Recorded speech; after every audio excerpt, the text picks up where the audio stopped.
My ex-wife left our kids for a rich man, then tried to buy their love back. When Danielle and I first got married, the world felt like it was ours to build.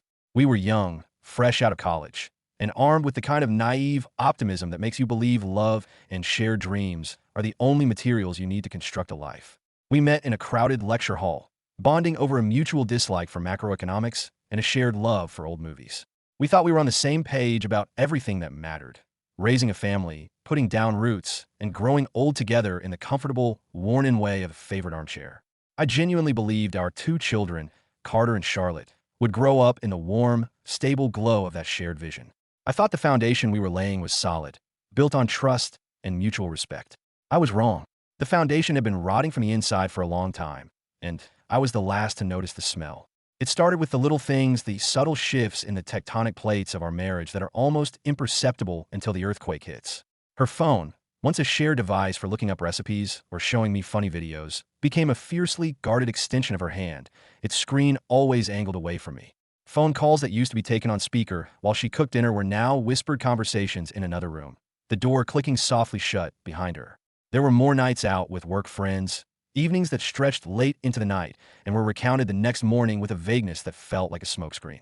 A growing distance settled between us, a cold, empty space in our bed that had nothing to do with physical proximity. I tried to rationalize it, to find a logical explanation that wouldn't shatter my world. I chalked it up to the relentless stress of 2 careers and 2 kids, or maybe just the inevitable monotony of a long-term relationship catching up with us. We were tired, I told myself. We were just in a rut. But deep down, a cold knot of dread was tightening in my stomach. The truth, when it finally came out, was far uglier than any rut. She wasn't just catching up with work friends. She had been carrying on a clandestine affair with a flashy businessman, a man who dripped wealth and empty promises. He was someone who, according to her, could provide a better future, a life of excitement and luxury that I, with my steady but unspectacular career, could never offer. He was someone who understood her in a way she claimed I never could. The day she confessed was the day my world cleaved in two. She tried to frame it as a moment of liberating honesty, a necessary step for her to finally find happiness. She sat across from me at our kitchen table, the same table where we'd helped our kids with their homework the night before, and she spoke of her new life as if she were pitching a business proposal. She wanted a clean slate, a fresh start, but all I could see was the wreckage of our past, the complete and utter destruction of the family we had built. Carter was 14 then, old enough to understand the venom in our raised voices, old enough to piece together the fragments of betrayal he overheard from his room. The moment the word affair left her lips, he stormed out of the house, the slam of the front door echoing the shattering of our family. Charlotte, my sweet, sensitive Charlotte, was only 11. She didn't understand the specifics, but she understood the finality in her mother's tone. She clung to me, her small body racked with sobs, and asked the one question that I had no answer for. Why doesn't mommy love us anymore? What could I possibly say to that? How do you explain to a child that their mother's love had been rerouted, that it had found a new, more profitable investment? The divorce was swift and brutal. She moved out, leaving behind a house that suddenly felt cavernous and cold. She left the kids with me, a decision she framed as being in their best interest so as not to disrupt their lives, but I knew the truth. They were baggage she couldn't carry into her shiny new life. In the beginning, I held on to a sliver of hope. I expected a call, a text, some sign of remorse. I thought she would fight for them, for us in some small way. But there was nothing. She packed her bags, moved directly into a luxury apartment with Mr. Moneybags, as Carter had bitterly christened him, and never looked back. It wasn't just that she left. It was the chilling efficiency with which she erased us. She spoke of her new life as a fresh start, free from the suffocating baggage of a mediocre existence.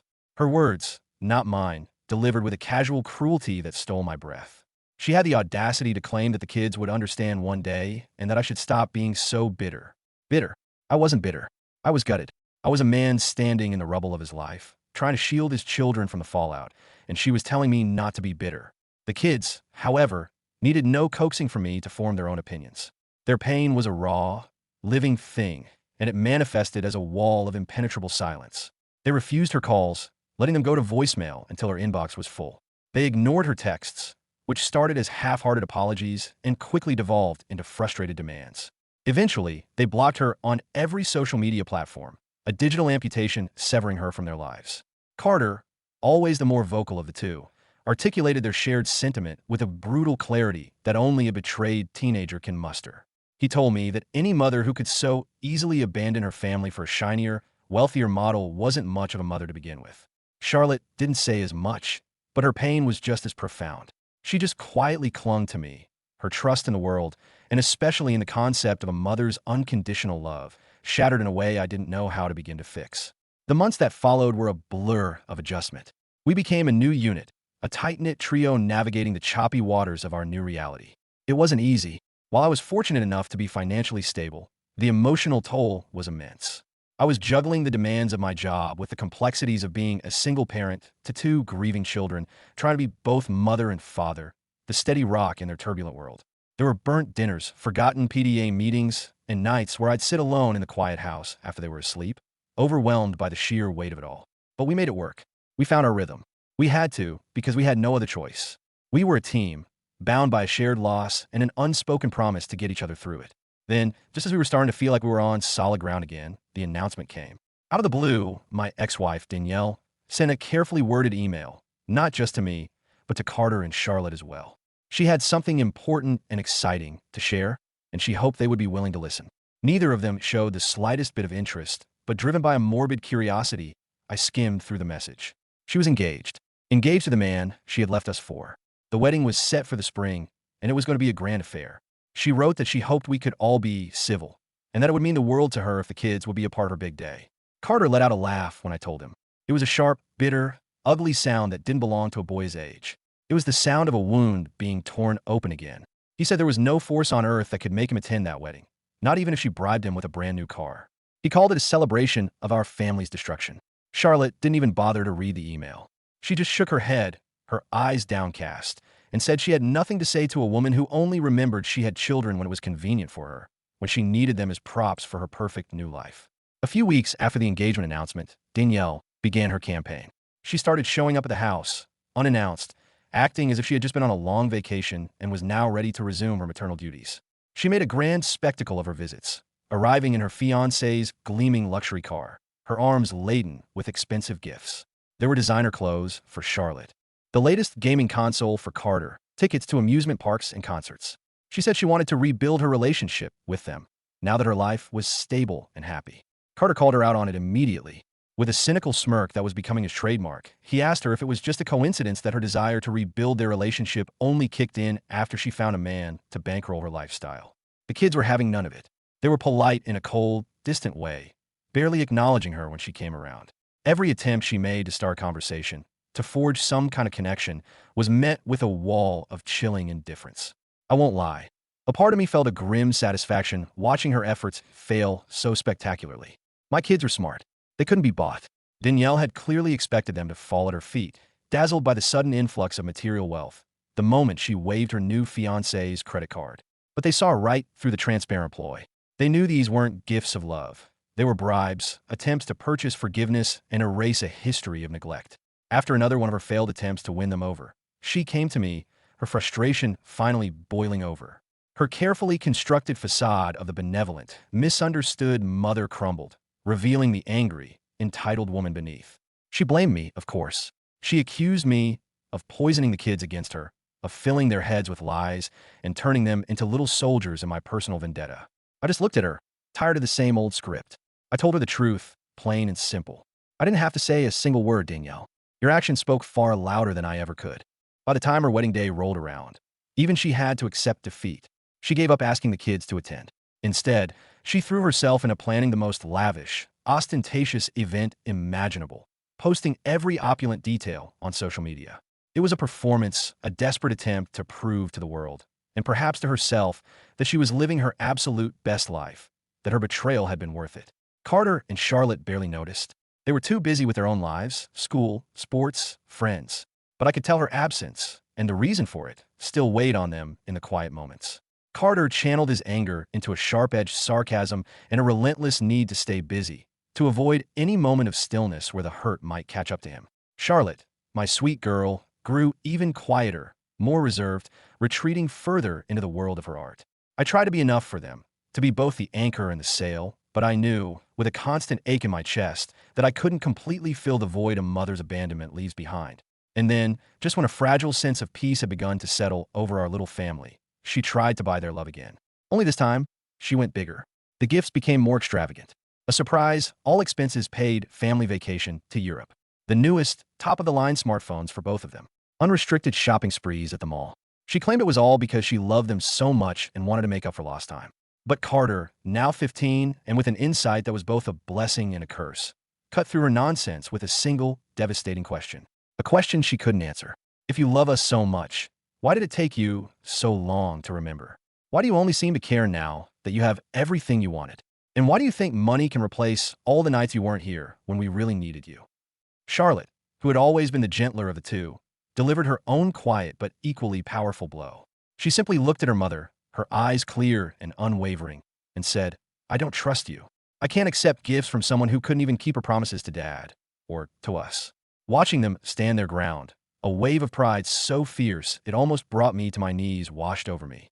But it was quickly followed by a profound sadness. They were so young, yet they were already masters of self-preservation, forced to carry the heavy burden of an adult's betrayal. It wasn't fair, but it was their reality. And all I could do was what I had always done. Keep standing with them, a quiet, constant presence, no matter how many times she tried to worm her way back into the lives she had so carelessly thrown away. Little did I know, her attempts were only just beginning. She wasn't a woman who took no for an answer, especially when it came to her own carefully crafted image. The kids were grieving, I knew that. They were processing the loss of their mother not to death, but to choice, which in some ways is a much harder grief to bear. Carter's grief was loud. He had started spending more and more time in his room, the door always closed, headphones clamped over his ears, music blasting with a bass so heavy I could feel it vibrating through the floorboards. It was a fortress of sound, designed to keep the world and his feelings out. Charlotte's grief was quiet, but it was in this new phase that she became a little more vocal about her anger, which was a surprising and, frankly, welcome development. She would ask me questions out of the blue, her brow furrowed in concentration as she tried to make sense of the senseless. Why did Mom choose someone else over us, Dad? Weren't we enough? I didn't have easy answers for her, only the constant reassurance that we would get through this together, that my love for them was unconditional and absolute. Danielle continued her campaign of text messages and emails, a relentless barrage of digital noise. Carter ignored most of them outright, deleting them without even reading. Charlotte, on the other hand, would read them, her expression growing tighter with each word, before handing me her phone with a look of pure disdain, as if it were contaminated. I made a conscious decision not to interfere. I wasn't going to tell them how to feel or how to react. They had been let down in the most profound way possible, and their feelings were their own to navigate. It wasn't long before her new marriage took center stage in her life, and by extension, her communications with the kids. Charlotte asked me one night how their mother could move on so quickly, how she could be so happy when they were all still hurting. I told her the truth as I saw it, that some people, when faced with the consequences of their own mistakes, choose to run. They rush headlong into distractions, into new relationships and new lives, rather than face the uncomfortable, painful work of true repentance. Her attempts to integrate the kids into her new, picture-perfect life became more aggressive, more manipulative. She sent them photos of lavish outings with her fiancé and his own children, a boy and a girl roughly the same age as Carter and Charlotte. The pictures were glossy and staged, full of forced smiles and expensive scenery. The captions were saccharine and pointed. Thinking of you both. We would have so much more fun if you were here. The underlying message was as subtle as a sledgehammer. Money could smooth over the betrayal. This new, wealthy family was better, and they could be a part of it if they would just forget the past and forgive. When she started calling more frequently, it wasn't out of a sudden surge of maternal love. It was because she needed them. She needed them to participate in the elaborate facade she was constructing. Her new fiancé, it turned out, knew she had been married when their affair began. But he had no idea about the real, messy, painful reasons behind our divorce. She had sold him a sanitized version of the story, a tale of an amicable, mutual split. And now, she needed her children to play along, to be the smiling, well-adjusted props in her stage play. I found this out when Carter, his face a mask of cold fury, showed me a message from her. She was planning an introductory dinner with her fiancé's family and was asking Carter to please be polite and not make things awkward. Carter's fury was palpable. He told me there was no way he was going to sit at a dinner table and pretend that everything was fine, that their family hadn't been ripped apart by her selfishness, just so she could impress her new meal ticket. Charlotte, in her own quiet way, was just as devastated. She told me it made her sad that their mom was more concerned about what her fiancé thought of them than how they actually felt. This time, I reached out to Danielle directly. I tried to be the mediator, the calm voice of reason. I told her that pushing the kids to accept a false narrative, to deny their own pain for a benefit, would only drive them further away. She dismissed my concerns with a wave of her hand, immediately accusing me of turning them against her. According to her, I was the one who had failed to encourage them to maintain a relationship with her, as if her betrayal was a minor inconvenience that could be swept under the rug with enough nagging. The dinner was the tipping point the moment a final, irreparable line was crossed. Against their explicit wishes, she manipulated them into attending, promising it would be a casual, low-key affair, and then ambushing them by trying to stage a group photo for a perfect blended family announcement. Carter, true to his word, walked out halfway through the meal, leaving a shocked silence and a half-taken photo in his wake. Charlotte, overwhelmed by the pressure and the blatant disregard for her feelings, broke down in tears at the table. She was still crying in the back of my car when I picked them up, a heart-wrenching, silent crying that was far worse than any loud tantrum. After that night, something in them hardened. They refused to see her, period. Carter blocked her number for good. Charlotte came to me and told me, her voice small but firm, that she didn't want to visit her mom anymore, not even for birthdays or holidays. I told them I would support whatever decision they made, but my heart broke for them. Their choice wasn't made out of spite. It was an act of self-preservation. They were done with their games, and frankly, so was I. She didn't take their unified rejection well. At first, she doubled down on the gifts and the empty promises. When that predictably failed, she resorted to guilt trips. She sent them long, rambling texts in the middle of the night about how much she missed them, how they were punishing her unfairly, how a child's love for their mother should be unconditional. It was a masterclass in manipulation, and it was utterly exhausting. In her mounting frustration, she started a smear campaign against me. She began spreading stories to mutual friends and even some of my own family members about how I was a bitter, vindictive ex-husband who was systematically turning the kids against her. I started getting calls from well-meaning but misguided people, asking me why I wasn't encouraging reconciliation, as if her actions had been a minor footnote in our history. I calmly but firmly told each and every one of them that my children were intelligent, perceptive young people who were more than capable of forming their own opinions. I wasn't going to undermine their valid feelings to suit her convenience. To a few, I added that they should keep their noses out of our business, as their own spouses hadn't been the ones to cheat and abandon their family. The final blow, the act that proved she truly didn't understand her children at all, came when she tried to involve her fiancé in her campaign to win them over. She sent him, the very man who had destroyed our family, to talk to Carter after school one day, believing that his calm, corporate demeanor could somehow mediate their relationship. Carter came home that day angrier than I had ever seen him. He was shaking with rage, ranting about how he didn't need a stranger, the man his mother chose over him, telling him how to forgive his own mother. It was then that I knew, with a sad certainty, that she would never get it. Forgiveness isn't something you can force or buy or delegate. It's something you earn through genuine effort, through humility, and through accountability. And she had shown none of the above. She had hurt them deeply and perhaps irreparably. And instead of taking responsibility for that pain, she had only made things worse by prioritizing her new life, her new image, and her new husband over the children she had left behind. My kids didn't need me to defend their decisions. They were perfectly capable of doing that themselves. But as their father, I was never going to let anyone, not even their mother, undermine their right to feel hurt, to feel angry, and to protect their own hearts. They deserved so much better, and I would spend the rest of my life making sure they never, ever doubted that. I won't lie, her continued machinations made me furious at her all over again. The audacity of it, the sheer lack of self-awareness, was staggering.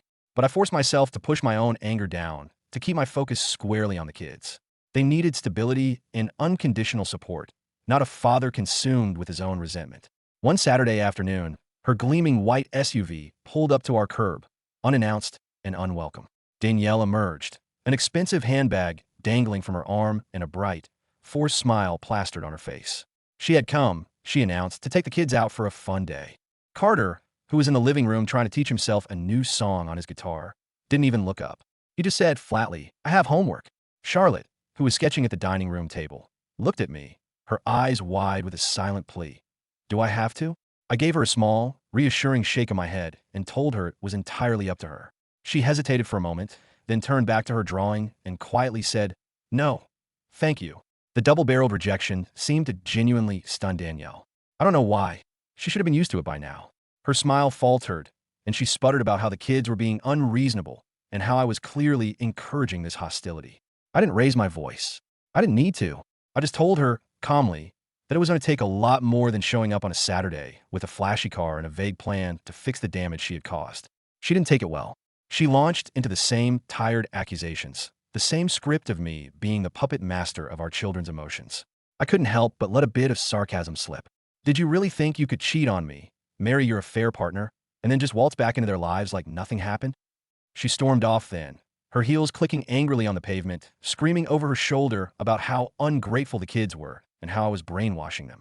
I shouted back, my voice lazy but loud enough for her to hear, they don't really care enough to be grateful for a cheating mother. I saw her stumble slightly as the words hit their mark. The true breaking point, however, came during the parent-teacher conference at Charlotte's middle school. Danielle and I had both been invited, and it was the first time we had been in the same room since her impromptu visit. She looked as polished and perfect as ever, but her composure cracked when neither Carter nor Charlotte, who were also there for part of the meeting, acknowledged her presence with so much as a glance.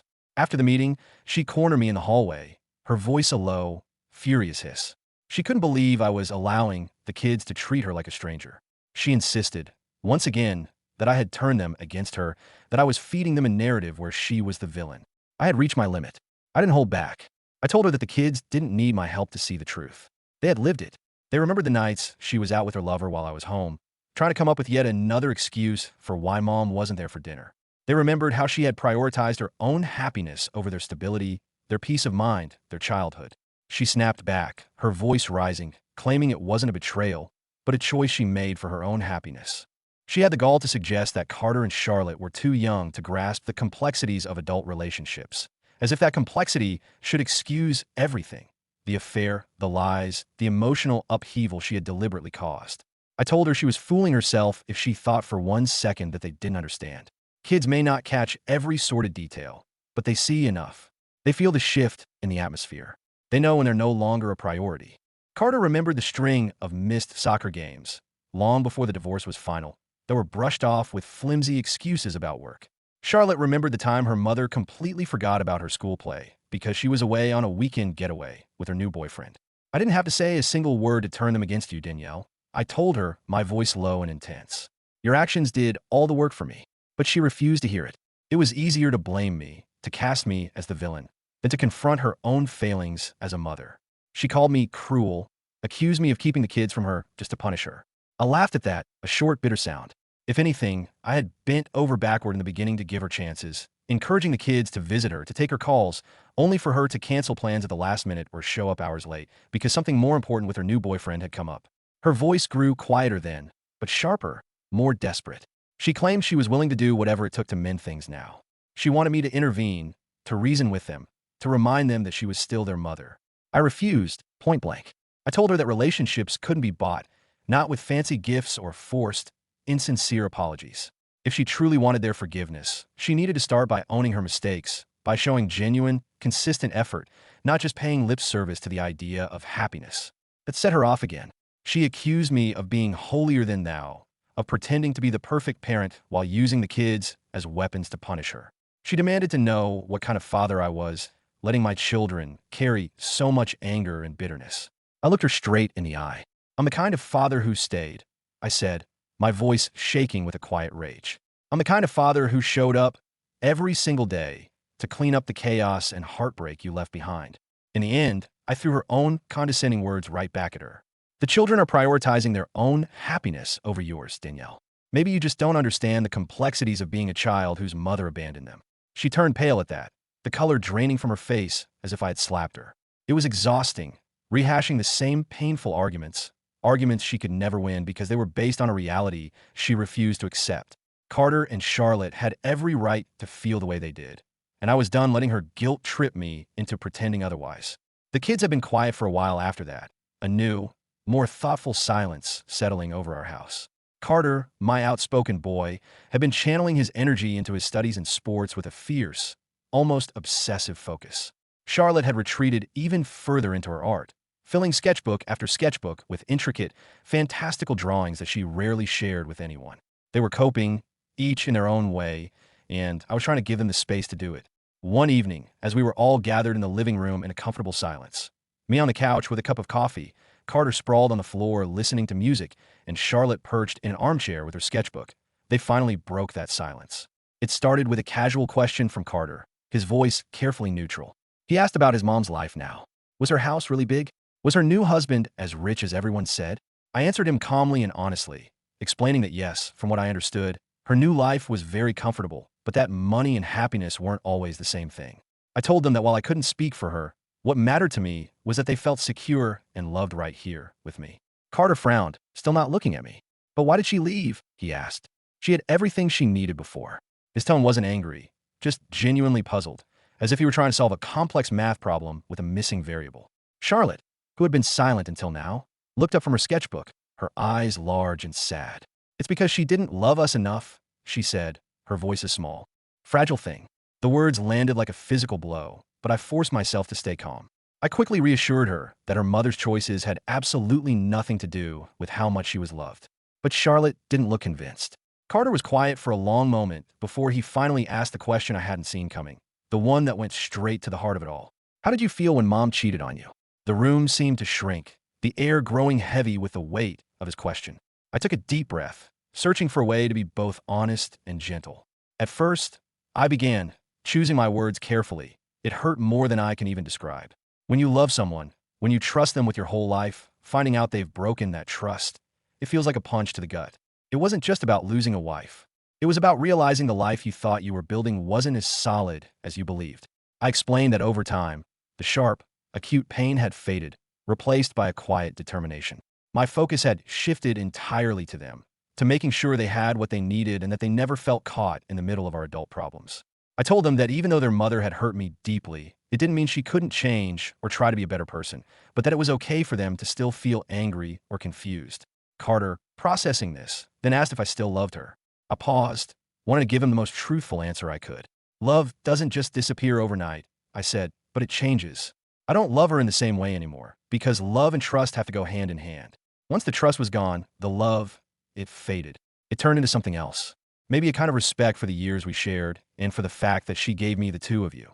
Or maybe just a distant wish for her to find her own happiness far away from us. Carter hesitated and then asked the question I knew was weighing on him the most. He wanted to know if it was wrong for him to feel so angry at her all the time. His voice wavered, just slightly, as if he was afraid my answer would confirm some deep-seated fear he had about himself. No, I said firmly. Anger is a completely normal feeling, especially when someone you love and trust lets you down. It doesn't make you a bad person to feel hurt or betrayed. What matters is how you handle those feelings. It's okay to be angry, but it's not okay to let that anger consume you or make you bitter. Charlotte chimed in then, her voice smaller than usual. She asked if it made them bad people to hate her. That question hit me hard, a brutal reminder of the adult burdens my children were carrying. I had to choose my words carefully. Hate is a very powerful word, I told them gently. It's okay not to feel love or warmth towards your mom right now. But hating her, that's not something I want for you. Hate can become a heavy weight that you have to carry around, and it will only make you feel heavier over time. You don't have to forgive her, not now, maybe not ever. But you also don't have to let her actions define how you live your lives. Charlotte nodded thoughtfully, but Carter still looked skeptical. Do you hate her? He asked. The question was a direct hit. I looked at both of my children and admitted that I had been very, very angry with her for a very long time. I told them that I wouldn't lie and say I had fully forgiven her, but I had learned to let go of the anger because it wasn't doing me any good. It was only hurting me. Then, as if they had planned it, they blindsided me with a question I was not expecting. They wanted to know if I would ever get remarried. I blinked, my brain stalling for a moment. Marriage wasn't even on my radar, but clearly it was something they had been thinking about. Carter pressed, asking if I'd ever want to find someone else. Before I could even formulate an answer, Charlotte cut in, her voice laced with a new anxiety. If you did get remarried, she asked, would you act like Mom did? That one nearly knocked the wind out of me. She looked at me with wide, searching eyes, desperate for reassurance. I leaned forward, resting my elbows on my knees as I gathered my thoughts. I can't predict the future, I told them honestly. I don't know if I'll ever get married again, but I can promise you this. If I ever do find someone, my love and my loyalty to the two of you will never, ever change. I looked directly at Charlotte. Nothing in this world could ever make me abandon you or put anyone else before you. Charlotte seemed to relax a little, but Carter still looked pensive. How can you be so sure? He asked. Because being your dad, I said, my voice thick with emotion, is the most important job I will ever have. No matter what, that will never change.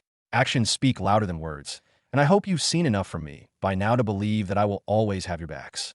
Charlotte asked one last question. Do you ever regret marrying Mom? That question made my chest tighten, but the answer was simple. Never, I told her. Because without that marriage, I wouldn't have you too.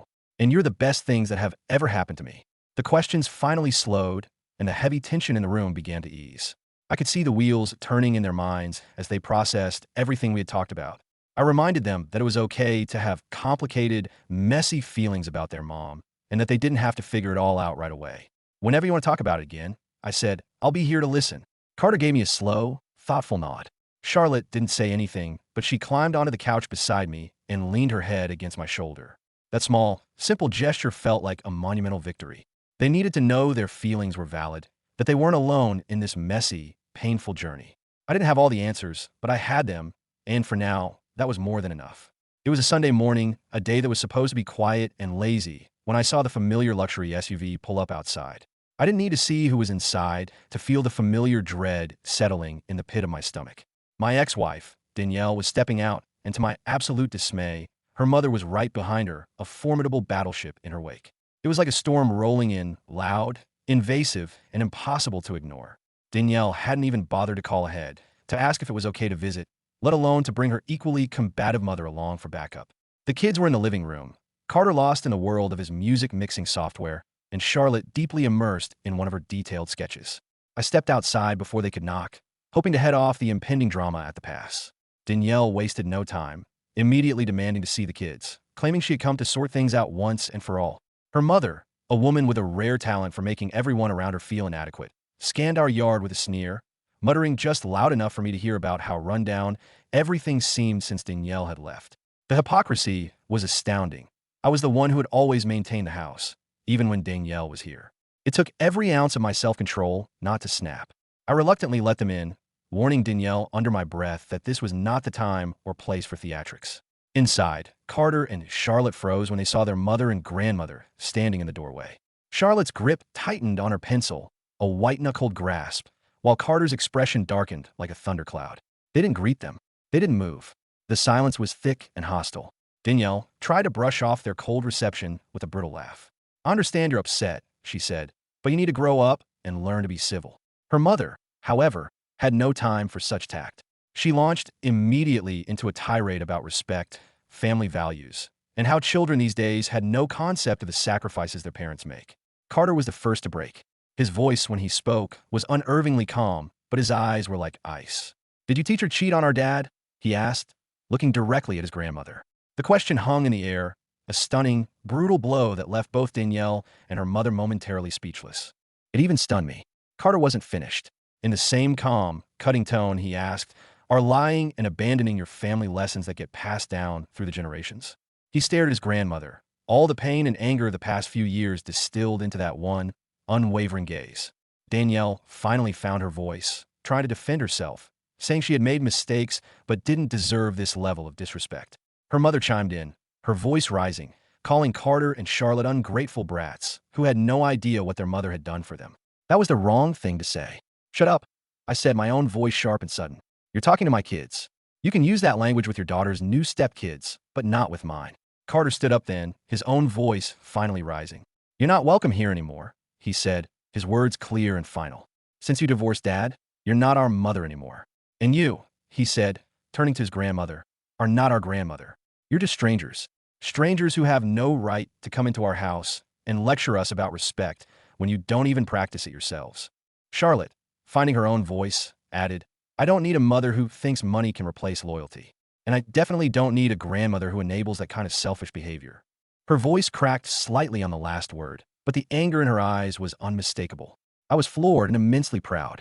It seemed our recent conversation had unlocked something in them. Danielle, visibly shaken, tried to revert to her old tactics, lashing out and blaming me. You've poisoned their minds against me, she shrieked. Carter cut her off. This isn't about Dad, he said, his voice hard as stone. This is about you. You made your choices. Now you have to live with the consequences. Danielle's mother, now fuming, called Carter a disrespectful little brat and told Charlotte she was being dramatic. This time, Charlotte's response was fierce. Do you even know what kind of mother we needed? She asked Danielle. We're done trying to explain it to you. We're happy here with our father. We don't need toxic people in our lives pretending to care. Danielle made one last, desperate attempt, pleading with them to let her fix things. Carter shut her down firmly. We don't want to be fixed. We want you to leave. The tension in the room was unbearable. Danielle's mother turned to me, accusing me of orchestrating the entire scene. I didn't hold back this time. I told her that if she and her daughter couldn't respect the boundaries my children had clearly set, then they had no business being in our home. I told them both to leave. Danielle protested, her voice rising to a hysterical pitch, but I was done listening. Get out, I said, my voice low and final, before I call someone to escort you out. Her mother muttered something under her breath, but I didn't care enough to catch it. I shut the door firmly behind them and turned to find Carter and Charlotte standing there, still tense, but with a new, powerful sense of relief on their faces. They both thanked me for standing up for them, and I pulled them both into a hug. I will always have your backs, I told them, no matter how messy it gets. We're in this together. I think this will probably be my last update on this situation. It's clear that things between my children and their mother aren't going to be sorted out anytime soon, if ever. And honestly, after today, I'm not sure they should be. The kids are doing well, and so am I. That's all that matters now.